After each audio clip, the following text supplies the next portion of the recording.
The aroma of freshly grilled steaks and buttery garlic bread filled the air as customers chatted over clinking silverware. The restaurant was alive with warmth and sophistication, a place where polished mahogany tables reflected the dim golden light of the chandeliers above. It was the kind of establishment that people dressed up for, where date nights, business deals, and celebrations found their perfect setting. Outside, the city bustled with energy, its towering skyscrapers standing like silent sentinels over the streets below. The restaurant, Savory Haven, had become a local favorite, known for its world-class cuisine and impeccable service. Its elegant black and gold sign glowed against the evening sky, inviting guests into an experience of luxury and comfort. But, as David Carter stepped through the heavy glass doors, he felt an unfamiliar tension in his chest, one he had never associated with this place before. This was not just any restaurant, it was his restaurant. The empire he had built with years of hard work, sacrifice, and an unwavering belief in excellence. Tonight, however, he was not here as David Carter, the CEO. He was here as just another customer, dressed in a simple navy hoodie, dark jeans, and sneakers. David had deliberately kept his appearance unassuming. His usual tailored suits and designer watches were left at home. Tonight was about something deeper than business. It was about truth.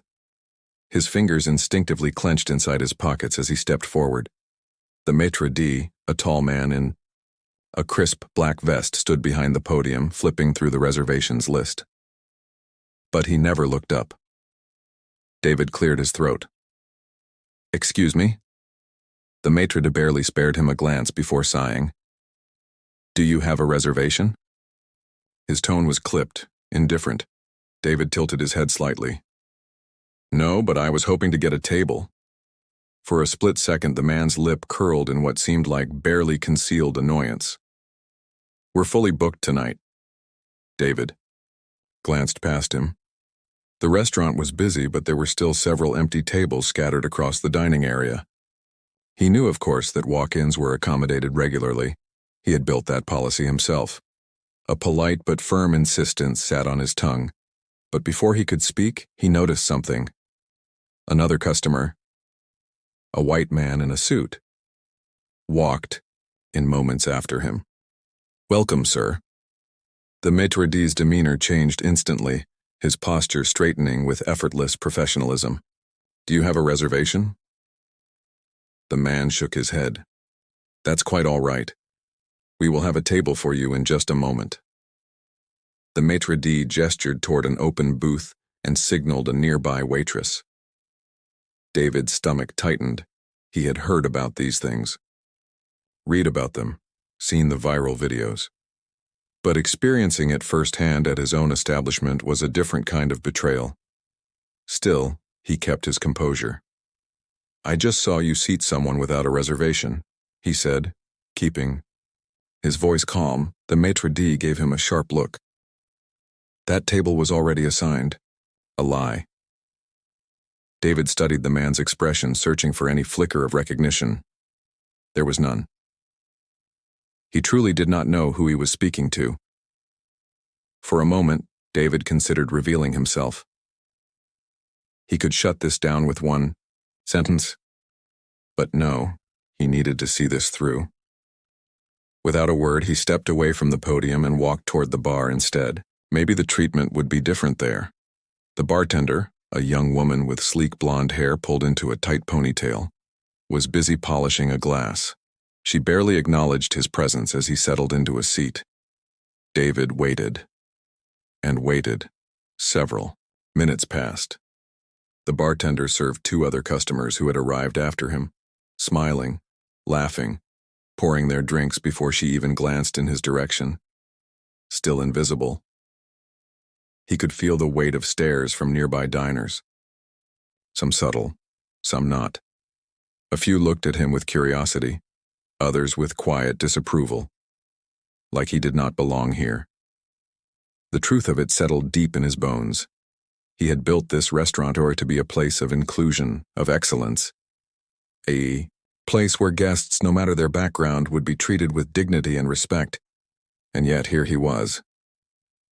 a stranger, in his own house. His fingers drummed lightly against the bar counter, his mind whirring. How many other black customers had been turned away like this? How many had been ignored, dismissed, treated as less than within these very walls? He clenched his jaw. This was not just a bad employee. This was a culture, and he was about to expose it. But before he could take another step forward, a voice behind him made him freeze. "Excuse me, sir. I think you may be in the wrong place." David turned slowly, his gaze locking onto a manager in a tailored vest. His voice was polite, but the meaning underneath was clear. David's heart pounded. This was it. The moment that would change everything. The words echoed in David's mind, sharp and deliberate. "I think you may be in the wrong place." He turned slowly, meeting the cool, unreadable gaze of the restaurant manager, a woman in her early 40s with short, dark hair and an air of detached professionalism. Her name tag read, Olivia Harper. David had hired her himself. At the time, Olivia had impressed him with her confidence, her structured approach to leadership, and her impressive experience in fine dining. He had trusted her to uphold the values of Savory Haven, his values. But now, staring into the rigid set of her features, he felt something shift inside him. She did not recognize him either. And worse, she had made a decision about him before. He even opened his mouth. David exhaled slowly, willing his temper to stay in check. He could not afford to lose control, not yet. "Wrong place, Mur?" he asked, his voice smooth, deliberate. "Why would you say that?" A polite, practiced smile crossed Olivia's face, but there was a flicker of something beneath it, a quiet dismissal, a rehearsed authority. "This is a high-end dining establishment," she said, her tone teetering on condescension. "And we have a certain standard." A muscle in David's jaw tightened. There it was. She was not talking about his clothes. His grip on the counter stiffened as memories surged to the surface, unbidden and raw. The streets of Southside Chicago had never been kind. David had learned that early.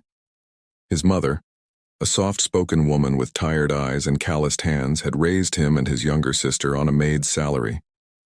She had worked double shifts at a hotel, coming home long after the sun had set, her body aching but her voice always carrying quiet encouragement. "You are meant for something bigger than this, baby," she would tell him, pressing a kiss to his forehead, her hands smelling of lemon cleaner and lavender soap.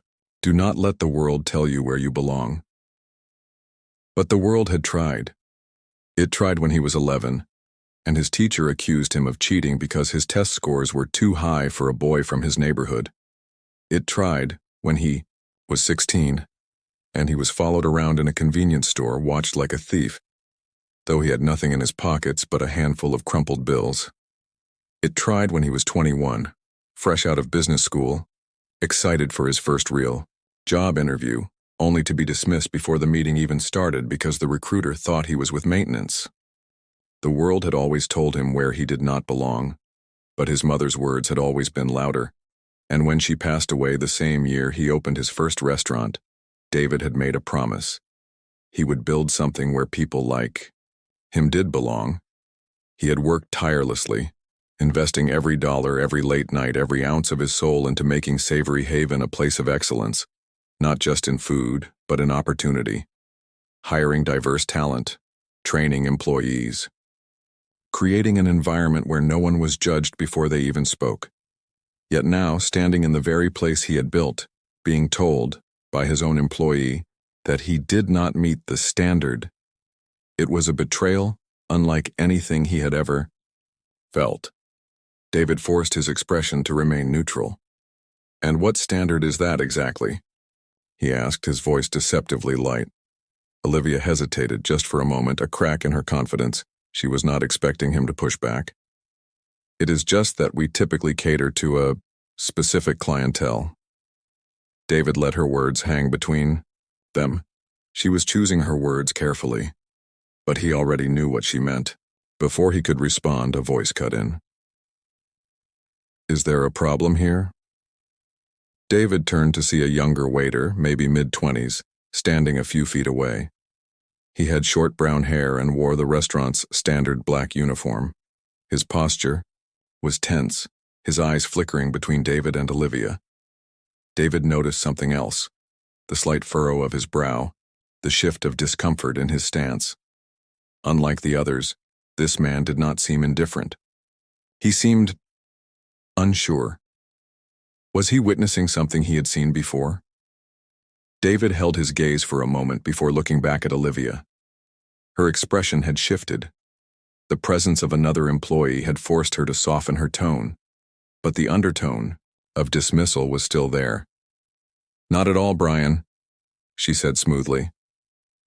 "I was just explaining our policies." Brian did not look convinced. David studied him for a moment before making a decision. He needed to test the culture further. He turned back to the bartender, who was still pretending he did not exist. "I will have an old-fashioned." His voice was even, as if nothing had happened. The bartender did not even glance at him. Instead, she wiped the same spot on the counter for the third time, before finally sighing. "We are out of bourbon," she said flatly. David raised an eyebrow. "Out of bourbon?" In one of the most well-stocked fine dining bars in the city? Before he could challenge her, another customer, a well-dressed older man, sat down 2 seats away. "I will have an old-fashioned." The bartender's demeanor changed instantly. She smiled, nodding. "Of course, coming right up." David's blood ran cold. This was not just neglect, it was deliberate. A slow, controlled breath left his lips. He had seen enough. He had come here hoping to uncover the truth. Now the truth was staring him right in the face. As the bartender turned her back to prepare the other customer's drink, David leaned forward, his voice calm but razor-sharp. "I would love to speak with the owner." The words made Olivia visibly stiffen. David did not miss it.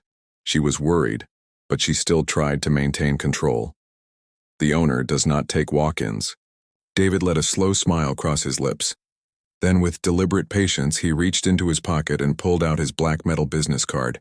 He placed it on the counter. The words gleamed under the dim light. David Carter, CEO and owner. Silence fell over the bar. The bartender froze. Olivia's face drained of color. Brian's eyes widened. David watched them, taking in their reactions, the dawning horror, the realization of what they had just done. And then, finally, he spoke. "Are you sure about that?" David let the silence hang, savoring the slow unraveling of the moment. The bartender's fingers trembled slightly as she set down the bottle of bourbon she had just retrieved, her earlier excuse now glaringly obvious. Olivia's carefully maintained poise cracked, her lips parting as if to say something, but she hesitated. She had spent years managing this restaurant, commanding the staff with confidence, overseeing every detail with precision. But now the very man she had just dismissed stood before her, holding the truth like a blade. "The owner does not take walk-ins." How foolish those words sounded now. David could almost hear the gears turning in her mind, scrambling for a way to salvage the situation, to rewrite the last 10 minutes as if they had not happened. Brian, the young waiter, took an unconscious step back, eyes darting between David and Olivia. He looked uneasy, as if realizing too late that he had walked into the middle of something much bigger than himself. David gave them all a moment, watching, waiting, and then he spoke. "I asked you a question." His voice was calm, deliberate, but heavy with quiet authority. "Are you sure about that?" The tension in the air thickened. Olivia straightened her posture, her hands subtly gripping the edge of the bar. "Mr. Carter," she started, carefully choosing her words. I did not recognize you." David leaned in slightly, tilting his head. "So if you had?" The implication lingered, unspoken but undeniable. She said nothing. He studied her, letting her squirm in the silence. Then he picked up his business card, slipping it back into his pocket. "Let me ask you something, Olivia." His tone remained even, measured.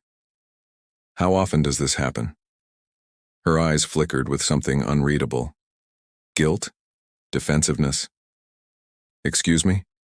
David gestured subtly around them. "This." He motioned toward the bartender, who was still frozen in place. "The selective service, the turned backs, the quiet refusal to acknowledge customers who look like me." Olivia's expression tightened. "I assure you that is not our policy." "No?" David raised a brow. "Then tell me, whose policy is it?" She swallowed, her throat bobbing slightly. He had her cornered. But he was not done. David turned to Brian, who had been standing silently, looking increasingly uncomfortable. "Brian, is this the first time you have seen something like this?"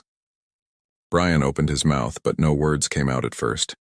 His gaze darted to Olivia, as if unsure whether he was allowed to speak freely. That hesitation was all the confirmation David needed. Brian knew. They all knew, and that realization ignited something deep inside David, something older than this moment, older than this restaurant. A memory flickered in his mind, sudden and unshakable. 17 years ago. David sat in a dimly lit cafe, hands curled around a chipped ceramic mug of cheap coffee. Across from him, his first mentor, a man named Raymond Ellis, a black entrepreneur who had built his own chain of businesses from the ground up, studied him with sharp eyes. Raymond had seen something in David back then. A fire, a relentless hunger. And over the years he had fed that hunger with wisdom, with lessons that could not be found in business school. "They will try to take your power before they even know your name," Raymond had told him once. "They will make you prove yourself 100 times over, and even then it will not be enough. But you do not bow and you do not break. Because when you walk into a room, son, you do not just carry your name, you carry your legacy." David had never forgotten those words, and now, standing in his own restaurant watching Olivia struggle for control, he understood them more than ever. David refocused, his gaze locking onto Olivia's. Here is what is going to happen. The shift in his tone made Olivia stiffen. "I want every employee in this restaurant gathered in the next 10 minutes. His voice was still calm, but there was no mistaking the authority in it now. "We are going to have a conversation." Olivia hesitated. "Mr. Carter, I do not think—" "I was not asking." She swallowed hard, looking like she wanted to protest, but the weight of the situation was sinking in fast. She turned sharply on her heel and walked off, her steps quicker than before. David exhaled slowly, then turned back to Brian. "You are coming too." Brian's throat bobbed. "Me?" David nodded. "I want to hear what you have to say." Brian hesitated again, then finally gave a small nod. "Okay." David took a seat at the bar, waiting while the storm he had just set in motion gathered momentum. 15 minutes later, the entire staff stood assembled in the restaurant's private dining room. The waitstaff, the bartenders, the hosts, all of them shifting uncomfortably, stealing nervous glances at each other. David sat at the head of the room, silent for a moment, letting the weight of the moment settle in. "Let us get one thing straight." His voice cut through the tension like a blade. "This is not just about me." A few heads lowered. Others stayed frozen in place. "I built this restaurant to be something different." His voice was firm, but there was an edge of something deeper beneath it. Disappointment. Yet tonight I walked through those doors and I was not treated with respect. I was dismissed before I even spoke. He let that sink in. How many others has this happened to? No one answered. He scanned the room, letting his gaze settle on Olivia. "I will ask again." His voice was like ice. How often does this happen? Olivia's jaw clenched. Be honest. She took a breath, visibly struggling with herself. Then, finally, in a voice barely above a whisper, more than it should. The quiet admission sent a ripple through the room. A few of the employees shifted, uncomfortable. Others stared at the floor. David inhaled slowly, pressing his palms against the table. That ends tonight. A few heads snapped up. Olivia looked at him, uncertain. Mr. Carter. No, listen to me. His voice held steel. Now, we will not be that kind of restaurant. If you work here, you treat every guest with respect, no exceptions, no excuses. He let his gaze linger, ensuring the weight of his words hit every single person in the room. If anyone has a problem with that, you are free to leave. Silence. Then finally, Brian spoke. I have seen things, he admitted, shifting on his feet. Things I did not agree with, but I did not say anything. I was afraid of losing my job. David nodded. That fear is exactly why things like this continue. It is how bad cultures take root. But you are not powerless. None of you are. Murmur passed through the staff. Some of them looked away, but others seemed to absorb his words, rethinking everything they had been a part of. David straightened. Starting tomorrow, we are changing the way things are done here. He looked at Olivia one last time. And if you cannot uphold that, you can turn in your resignation. She did not argue. She only nodded quietly. As the realization settled in, the storm was not over yet, but David had just changed the course of it forever.